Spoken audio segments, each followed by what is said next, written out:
Hello, let's talk about a leader. Who is a leader?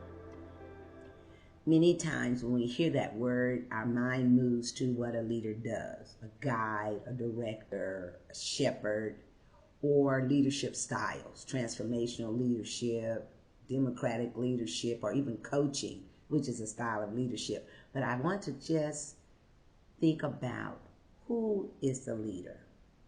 Most definitions that you'll find in a dictionary or on Google or any secondary text will start off with basically 5 words. A leader is a person.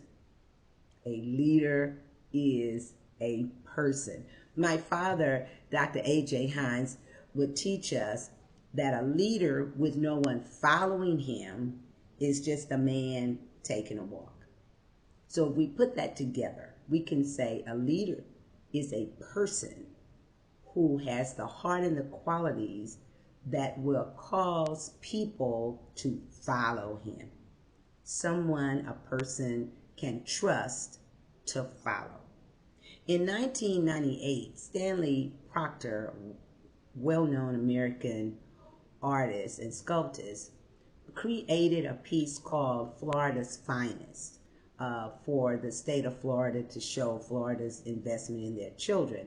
And that sculpture shows several children playing, and a puppy, playing Follow the Leader. When I saw it, I was just super excited because it took me back to my childhood. We used to play that game. I lived in inner city Houston, and so we could get together and play outside. We'd pick a leader, somebody who we knew was going to make us do fun things, and we follow. We run in between the houses or in the backyard, or we go hopping in and out of the ditches. Sometimes we'd run down to the stop sign. It was a fun time. It was a fun time. But now, as an adult, I can look at it and understand what the sculpture is really saying and what that game was really teaching us without us knowing it. That a leader is a person that people will trust enough to follow. We would follow them wherever they were going. So then, if we are leaders, we should be that person that people have trust in to follow. I use biblical principles and examples in the scriptures to help me in my life. And so I wanted to share one with you that has been helpful to me when I think about leadership.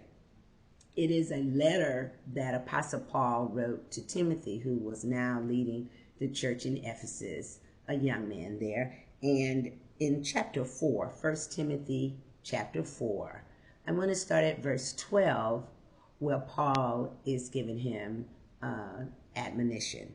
He says, "Don't let anyone look down on you because you are young, but set an example for the believers in speech, in conduct, in love, in faith, and in purity." The remaining part of that chapter 4, verse 13 and 15, Paul gives directives of what to do. But the last verse, verse 16, is quite an encouragement to me about my life, and I want to share it with you. In verse 16, he says, for a leader, watch your life and your doctrine closely. Persevere in them, because if you do, you will save both yourself and your hearers. In every organization, it doesn't matter if it's small, if it's a large organization, there are rules, there are regulations, there are protocol systems, there are ethical conducts, there's all kinds of things to help manage the behavior and the expectation on the job. But let me say to you that it doesn't matter how precise and how detailed those rules are. If there is not a person that people will trust or people can believe in and follow, those items, those articles just words on paper. There must be a leader, and the leader must be someone that people can trust. Let me admonish you today with that final scripture in chapter 4, verse 16. If you are a leader or aspiring to be a leader or in a leadership position,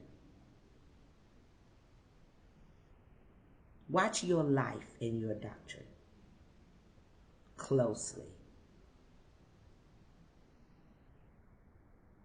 It will save you and your hearers.